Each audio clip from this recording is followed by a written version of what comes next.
জাতীয়তাবাদী ছাত্রদল বৃক্ষরোপণ কর্মসূচির আয়োজন করেছি।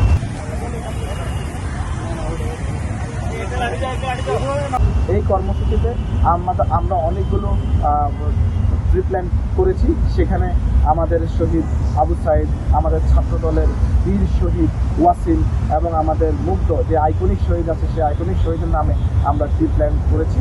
এবং সেই জায়গাটার মধ্যে আমাদের বাংলাদেশ জাতীয়তাবাদী ছাত্রদলের সকল পর্যায়ের নেতাকর্মী উপস্থিত আছে এবং কার্যক্রম পরিচালনা করছে।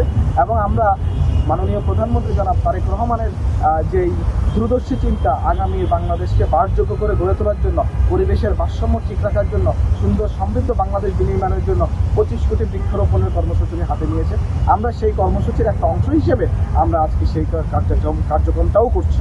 সুতরাং আমাদের মাননীয় প্রধানমন্ত্রী যে ঘোষণা দিয়েছে এবং বিগত 17 বছরের জুলাই আগস্টের শহীদরা সহ তাদের স্মরণে আমরা আজকের এই বৃক্ষরোপণ কর্মসূচি পালন করছি এবং এটা আমাদের প্রতি সপ্তাহে অব্যাহত থাকবে। এক লাইটেই নিশ্চিন্তে চলে দিনের পর দিন। Walton emergency bulb, the best emergency bulb. এই এলাকাটা বিজয় সরণী এলাকা, জিয়া উদ্যান, পাশাপাশি বিজয় সরণীর যে রাস্তা ডিভাইডার আছে, এই ডিভাইডারগুলোতে আমরা বৃক্ষরোপণ কর্মসূচি পালন করছি এবং এটা আমরা ইনশাআল্লাহ নার্সিং করব, এক্সিকিউশনে রাখবো। আগামী দিনে যেন বাংলাদেশ বাসযোগ্য এবং পরিবেশের ভারসাম্য থাকে, সেই লক্ষ্যে আমাদের বাংলাদেশ জাতীয়তাবাদী ছাত্রদল নিরলসভাবে কাজ করছে সকল পর্যায়ে, সকল ক্ষেত্রে।